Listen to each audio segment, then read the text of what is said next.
Ko, mas mabuting makipaghiwalay na ako kay Shizuka.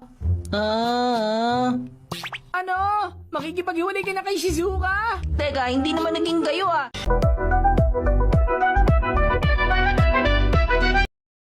Alam mo ba na si Doraemon, hindi lang basta robot na pusa? Wala pala talaga siyang tenga? Totoo, nawalan siya ng tenga dahil kinain ng daga, kaya galit siya sa kanila. Pero teka, si Doraemon ay hindi basta laruan sa TV. Isa siyang robot cat from the future, galing sa taong 2112. Pinadala para tulungan ng ninuno ni Nobita para hindi maging malas sa buhay.